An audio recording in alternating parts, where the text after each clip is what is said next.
Muy buenas tardes, estimados estudiantes. Hoy vamos a tener una breve explicación sobre la unidad temática número 6, que viene a cabo una representación y una retroalimentación de los contenidos vistos en este segundo periodo. Cabe recalcar que todos los temas que vimos durante este segundo periodo son muy importantes, pero escogí dos que a más de uno pues le dio como dificultad, igualmente no se profundizaron muy bien, que fue la corriente literaria, el neoclasicismo con la ilustración y registros lingüísticos. Entonces, de esta manera vamos a poder trabajar y a retroalimentar los aspectos más importantes. Yo le contaba a ustedes que para evidenciar una literatura completa se debe de llevar a cabo aproximadamente, eso se nos iría entre 2 a 3 años. Ahorita se los voy a sintetizar de una manera concisa, rápida, en un video, dependiendo de la duración. También los invito a realizar la unidad número 6, que con esto finalizaríamos el segundo periodo, que haría frente a la pregunta problema del foro y la actividad evaluativa central. Listo, muchachos, esto es una retroalimentación, esta unidad temática número 6. Entonces, sin más preámbulos, voy a comenzar. El neoclasicismo, como todos sabemos, se genera en el siglo XVIII, a finales del XVII y comienzo del siglo XVIII. Fue una corriente literaria que hizo la transposición del barroco. ¿Listo? Entonces tomó todas esas ideologías de la antigua Grecia, de lo clásico, del siglo V antes de Cristo, lo trajo el siglo XVIII y llevó toda esa transposición y esa transformación a través de la literatura y de sus obras artísticas pictorescas. Eh, Claramente se ve evidenciado las guerras independentistas también que aparecen. Muchas de las colonias territoriales fueron independientes, se volvieron independentistas, comenzaron a conquistar territorios, como siempre, armaron una masacre completa frente a una sola palabra que se encierra todo, que se llama imperialismo. Desde ahí sale también la guerra independentista de 1810 que generó la Nueva Granada en Colombia. Entonces, voy a comenzar. El neoclasicismo se genera a finales del siglo XVII, comienzo del siglo XVIII, se hace y se involucra con una nueva corriente llamada la Ilustración, donde se genera nuevos cambios a lo antepasado. De aquí nacen nuevos filósofos. La ilustración se encargaba de generar o dar luces al conocimiento frente a la razón. Era la facultad del ser humano frente al pensamiento. Por lo tanto, grandes ilustradores mostraban esta facultad del ser humano a la hora de mostrar algo intelectual frente a la literatura, a sus libros. Cabe recalcar que aquí aparece un gran filósofo llamado Diderot con Luxemburg, quien fueron uno de los pioneros y creadores de, ¿de qué? De la enciclopedia. Esta enciclopedia nace en 1789 y se crea con 35 volúmenes que fueron impresos con la imprenta, valga la redundancia, de Johannes Gutenberg en la época del Renacimiento en 1499. Se crea esta evocación de estos libros, se riega a toda la humanidad en el siglo XVIII y la gente comienza a tener una nueva perspectiva. Eso es lo que generó la época del neoclasicismo y de la ilustración. Eh, Principalmente este neoclasicismo se genera en Francia gracias a la Revolución Francesa, generada entre 1789 a 1799. Fue un periodo aproximadamente 10 grandes años frente a una guerra de colonización. Desde ahí se abarca los diferentes aspectos para que otros países comenzaran a generar su propia independencia. Entonces, esta corriente literaria fue una revolución frente a esos ideales planteados de una forma idónea que quisieron rebatar desde los antepasados y aquí lo hicieron, y profundizar sus propias colonias, profundizar su propia independencia.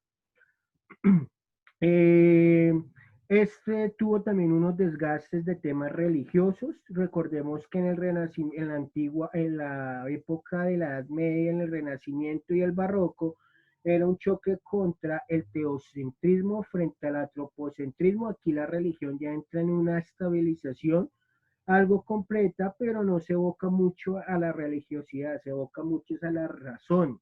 Entonces, por lo tanto, los temas del desgaste de lo religioso, de las formas recargadas del barroco, que ahora resultan aburridas y de mal gusto, se emplean a través de lo clásico, de lo que se había acogido anteriormente en el siglo V antes de Cristo con las diferentes obras arquitectónicas. Eh, ¿Qué significa neoclasicismo? Clásico del arte significa lo clásico.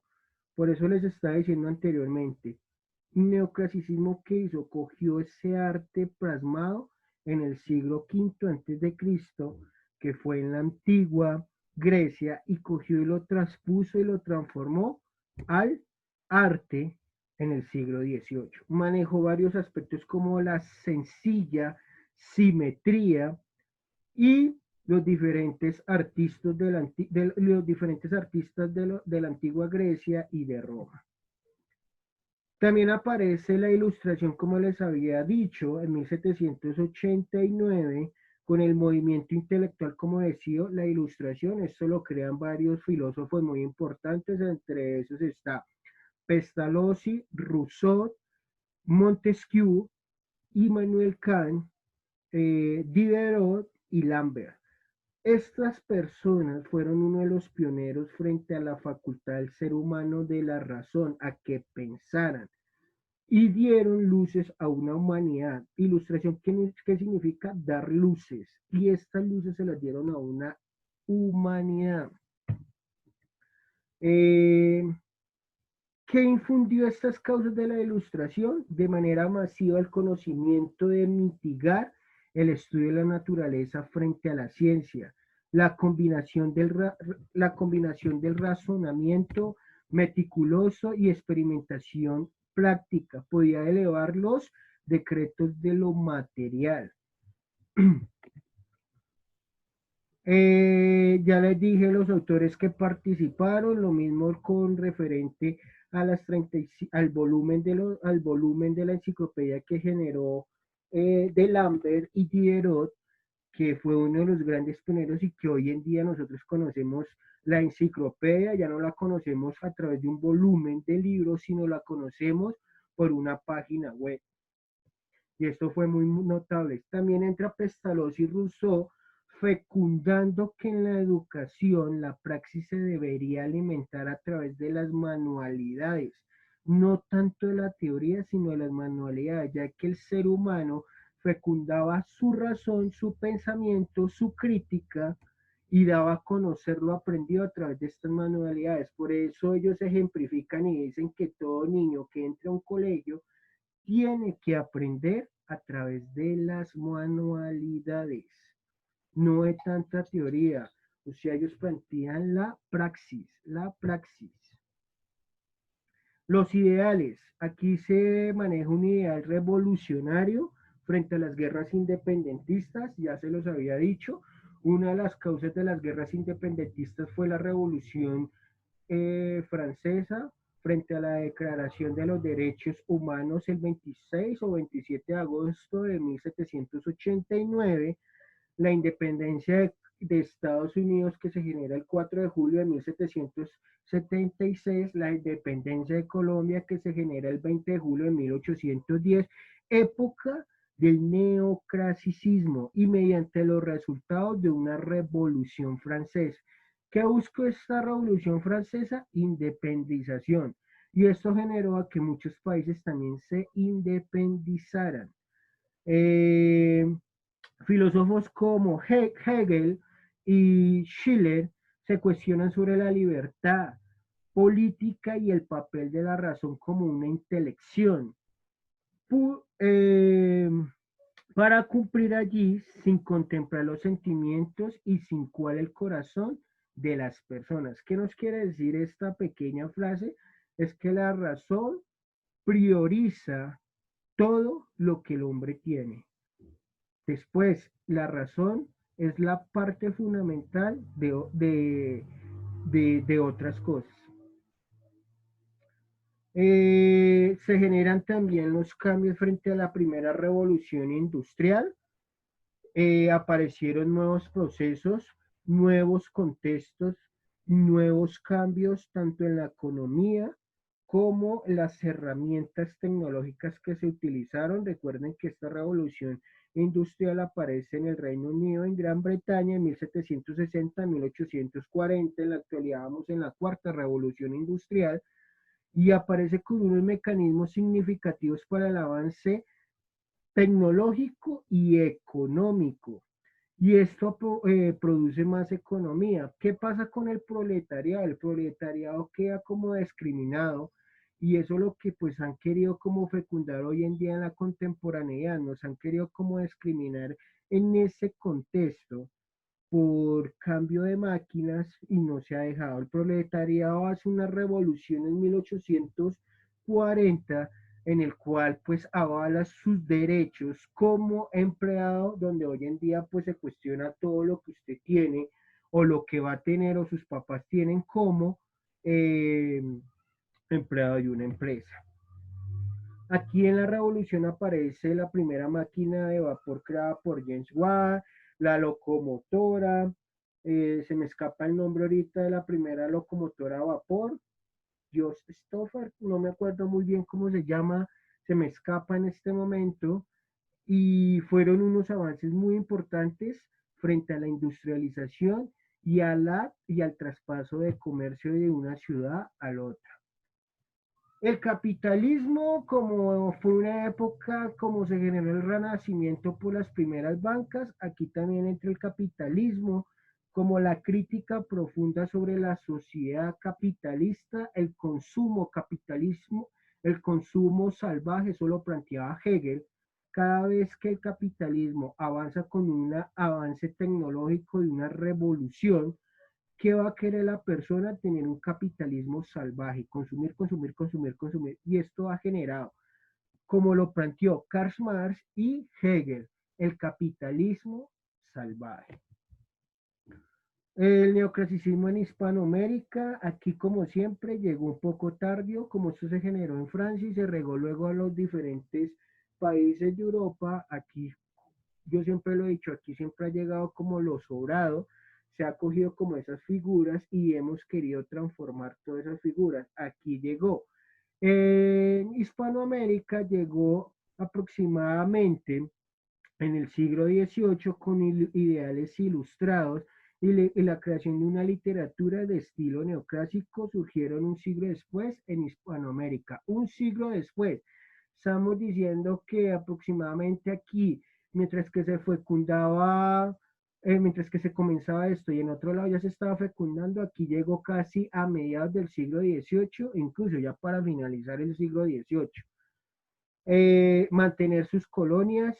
Recordemos que aquí estábamos por un poderío de conquista española, entonces querían las conquistas de territorio, la restricción de censuras y los diferentes aspectos económicos por parte de los españoles. Los antecedentes neoclásicos en Colombia que surgieron a través de un pensamiento y una concepción del arte que tuvo origen en la antigua grecolatina. Estamos hablando de esa grecolatina que hace referencia a la antigua Grecia. Tanto autores como obras griegas y latinas, como sus autores fueron cuidadosamente estudiados en el periodo renacentista europeo de los siglos XV y XVI, que hace alusión a toda esta carreta que les estoy diciendo, que a partir de la literatura transformaron, recopilaron, cogieron y metieron todo esto con unos nuevos antecedentes en la época del neoclasicismo. Entonces, no alejaron, no apartaron lo que ya se había trabajado. Esto lo cogieron y fue adaptado tanto a la poesía, a la literatura, a novelas y a las obras artísticas, que hace alusión a lo pictoresco. En Colombia, igual que otros países de Hispanoamérica, el neoclasicismo llegó tardíamente, lo que les decía ahorita, teniendo en cuenta que llegó en el siglo XVIII y en los inicios del XIX. ¿Qué hace esto? Inicios del XIX, finales del XVIII, inicios del XIX, ya se los había dicho. O sea, se compaginó con una nueva corriente literaria cuando llegó aquí a Colombia, que fue el romanticismo. Por eso el romanticismo opacó esa idea principal de la ilustración y de lo nuevo a lo viejo. De lo nuevo, perdón, de lo nuevo a lo sentimental. Entonces, llegó un poco tarde. La armonía de sus discursos frente a la razón, aquí es donde se crean las famosísimas tertulias académicas. ¿Qué se hacían en estas tertulias académicas, muchachos? Hablar sobre temas específicos. Uno de los pioneros de crear esta tertulia, ya nombrados anteriormente, fue Rousseau y Pestalozzi, en abrir un espacio académico grande, y no solo en los colegios, sino a nivel superior. Y esto eran las famosísimas tertulias donde se hablaba sobre un pensamiento ilustrado, sobre una teoría de algo específico de la época. Hoy en día las tertulias también existen y se hablan sobre ese contexto muy especificado.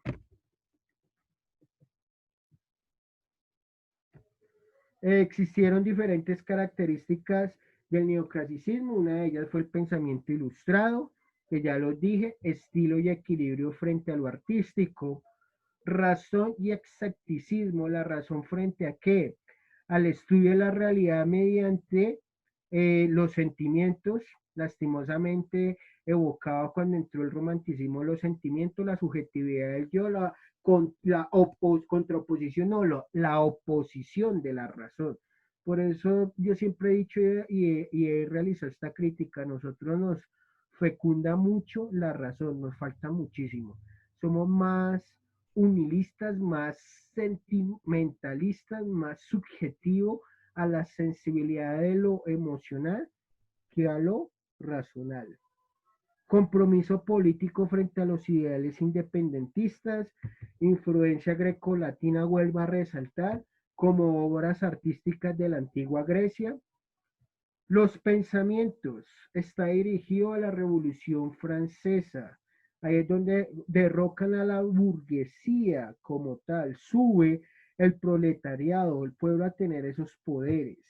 El lema de la igualdad, el lema de la fraternidad y el lema de la libertad. Eso es lo que se buscaba, y hoy en día, pues todavía yo creo que se busca, porque igualdad todavía nos falta. O hablo de Colombia, como aquí llegó el neoclasicismo, llegó tarde, igualdad no tenemos, fraternidad en algunos de los casos y libertad también en algunos de los casos son elementos complementarios que nos falta mucho por abarcar. Los tres estamentos, recuerden que esto venía de la época medieval, estaba conformado por una nobleza, un clero y una burguesía. ¿Quién sube a derrocar esa nobleza? La famosísima burguesía, el proletariado. Ahí es donde decapitan a los diferentes reyes por la toma de Bastías, y cogían a estas personas como unos esclavos, unos vasallos frente a la nobleza. Se toman esta, esta cárcel llamada la cárcel de Bastilla, y hacen una revolución. Ahí es donde decapitan a los reyes, quien fue creador, eh, Guillotín, como su nombre lo indica, a la guillotina. Fueron decapitados en plena plaza de esa cárcel. Seguimos con los autores ya nombrados anteriormente. Está Montesquieu, Diderot, Rousseau, Pestalozzi, D'Alembert. Joseph Ignace Guillotin fue el creador de la guillotina. Entonces, Este aspecto del neoclasicismo es algo importante abarcarlo, teniendo conocimiento de que ahí fueron parte de las revoluciones independentistas y entró pues la concentración de dar luces a los diferentes aspectos mencionados de la razón frente al hombre. Hoy en día, con las diferentes corrientes literarias, pues se han venido derrocando toda esta concepción, han creado nuevos conocimientos y nuevos pensamientos. Lo que les abarco es que la razón, la facultad de ese conocimiento se aprende a través de la praxis. Eso es el neoclasicismo y la ilustración, muchachos. Ahora les voy a hablar sobre los famosísimos registros lingüísticos. Como todos sabemos, la variedad de registros lingüísticos se generan por diferentes aspectos, por diferentes contextos sociales, por el nivel de educación que usted maneje. Se maneja un lenguaje culto, un lenguaje coloquial y un lenguaje vulgar. Esos son los registros lingüísticos que uno maneja con referente a su entorno social, a su nivel educativo y a su punto geográfico donde se encuentre. Estos puntos, estos puntos se ven a través de las variaciones del dialecto que se generen. No es lo mismo decir acá cilantro que culantro en otro país. No es lo mismo que decir aquí chaqueta que en otro país, ya que significa otro contexto. Se maneja el aspecto de la jerga que usted debe tener para poderse comunicar a un receptor, eh, a un receptor frente a un tema específico. Eso se basa dependiendo de su nivel educativo y del contexto al que usted se vaya a dirigir. No todas las veces usted se va a dirigir igual a una persona que a la otra. Siempre esas variaciones van a tener un cambio. Siempre, siempre van a tener un cambio. ¿Qué tiene estas? Permítame un momento. ¿Qué tienen estos registros lingüísticos? Se basan en cuatro aspectos. Debe tener un lenguaje, un habla, un dialecto y una lengua. Recuerden que la lengua es la facultad del ser humano para poderse comunicar con las demás personas. Transmitir. Siempre debe haber un receptor emisor y un canal de comunicación. Ese es el lenguaje. Eso es lo que yo estoy utilizando ahorita para poder transmitir. ¿Qué estoy transmitiendo acá? Estoy transmitiendo, yo como emisor se lo estoy emitiendo un receptor. El receptor van a ser ustedes a través de un código. ¿Qué código estoy utilizando? Una videollamada. El lenguaje que estoy utilizando es algo académico frente a un tema llamado registro lingüístico. Entonces, ese es el lenguaje notorio, esencial para poderse comunicar. La lengua se caracteriza por los diferentes signos que usted emplea. Recuerde que la lengua usted la puede utilizar bien sea para comunicarse de manera oral, de manera escrita, a través del tacto, a través del lenguaje de señas, a través de su postura. Recuerde que su postura también transmite un código de comunicación. Son 6. Vuelvo a repetirlas: oral, escrito, tacto, lenguaje de señas, a través de lo gestual y lo último de lo pictórico. La pintura también hace la esencia de la lengua. Y usted puede ver una valla publicitaria, ahí le está mostrando un código con un lenguaje específico, eso usted lo entiende, qué es lo que quiere decir. El habla. ¿El habla qué es? Es lo que nosotros utilizamos concretamente para emitir un mensaje, para dar un mensaje. Y eso es lo que estoy haciendo ahorita. Yo estoy utilizando el componente del lenguaje, mi componente de lengua con los diferentes códigos, signos que estoy empleando. Ahorita estoy empleando la oralidad y lo gestual. Y el ahora les estoy emitiendo un mensaje. Dialecto. ¿Mi dialecto cuál es? Ahorita como yo soy rolo, mi dialecto es de Bogotá y es la variedad del punto geográfico donde usted se encuentre. Su dialecto va a ser paisa, su dialecto, si usted es de Cali, va a ser caleño, valga la redundancia. Si usted es de Pasto, valga la redundancia, va a ser pastuso y así sucesivamente, dependiendo del punto geográfico donde usted se encuentre, su variación de registro lingüístico frente a lo dialectal va a cambiar. También podemos observar frente a los lenguajes, bueno, la lengua ya está. Recuerden que los registros lingüísticos se categorizan por 4 componentes principales. Primero, registro oculto. El registro oculto lo utilizan las personas académicamente bien ilustradas, en donde manejan un lenguaje culto. Yo les colocaba el ejemplo, muchos escritores utilizan este lenguaje culto utilizando sinónimos. Nosotros de 94.000 palabras que emplea la RAE solo sabemos 240 palabras, por eso ese lenguaje culto a nosotros se nos dificulta. Nosotros estamos en un lenguaje estándar, también conocido como el lenguaje coloquial. Este lenguaje coloquial sí lo conocemos todo el mundo y lo empleamos en todo y nos hacemos entender. Existe lenguaje vulgar.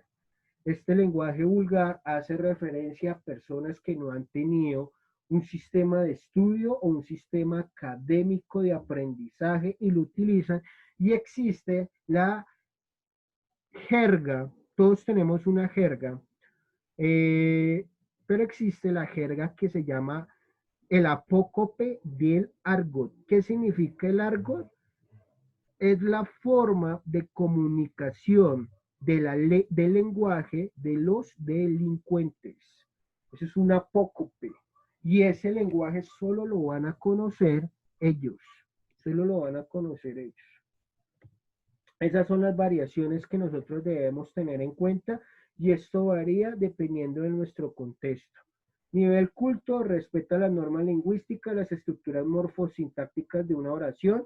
Ya vistas en el primer periodo, nosotros estructuramos unas oraciones morfosintácticas con el sintagma nominal, sintagma verbal, sistema preposicional, complemento de la oración, adjetivos. Nosotros hicimos esa estructura morfosintáctica como tal, conjunciones, nexos. Entonces, eso respeta la norma lingüística. Es preciso, claro y bien construido a la hora de expresarse y el vocabulario es tan rico, tan variado y emplea jergas profesionales. Eso lo van a hacer ustedes cuando tengan cada uno una carrera, van a emplear una jerga principal a un lenguaje culto frente a su contexto. No es lo mismo usted hablar con un docente, hablar, digamos, usted ya es ingeniero electrónico, ingeniero civil, ingeniero industrial, su jerga va a variar, va a cambiar. No es lo mismo su jerga de argot del delincuente a la jerga de un abogado. Va a variar. Eso es un registro lingüístico. El nivel estándar, donde estamos todos, respeta las normas lingüísticas también, es espontáneo y menos estructurado frente a la oración. El vocabulario es sencillo, con empleo de numerosas frases hechas o interjectivas. ¿Qué es interjectivas? Que son espontáneas, salidas inmediatamente. Entonces, eso es lo que nosotros empleamos, un nivel estándar, pero si se dan cuenta también es variado, nos hacemos entender, el vocablo es muy sencillo, el lenguaje. Nivel vulgar, no respeta ninguna variación lingüística, rompe la estructura de la regla gramatical y de su forma de pronunciar. La pobreza de vocabulario es enorme, las frases son cortas, no hay una estructura en una oración, perdón, y son mal estructuradas. Emplea de jergas son muy específicas, propias de grupos marginales. Aquí es donde entra el famosísimo arco. Esos son los registros lingüísticos y el dialecto se basa a través de los puntos geográficos paralelos que nosotros ya hemos venido trabajando con Argentina, Ecuador, Bolivia, Chile, Perú, Colombia, incluso en nuestro mismo contexto regional aquí en Colombia, se ve ese cambio dialectal y esa transformación lingüística de las palabras. ¿Listo? Entonces, Para que ustedes recuerden, tengan presente, tuvimos dos temas de retroalimentación, que fue una, evocar el neoclasicismo con la ilustración y los registros lingüísticos. Espero que de esto les sirva, muchachos, para que tengan muy claro de lo que es el registro lingüístico y lo que pasa el neoclasicismo con la ilustración. Espero más adelante poder volver a retomar el tema más que todo de la literatura. A mí me gusta mucho la literatura con los contextos históricos y podernos enfocar y aprender mucho mejor de esto. Como les dije, aquí les estoy dando una pequeña retroalimentación estructurada a unos cuantos minutos. Entonces, eso es todo. Los invito a que hagan, por favor, muy puntual, el foro y la actividad evaluativa central, que tendrá esta sexta unidad temática llamada retroalimentación. Espero que se encuentren muy bien y nos veremos en otra ocasión. Hasta luego, muchachos.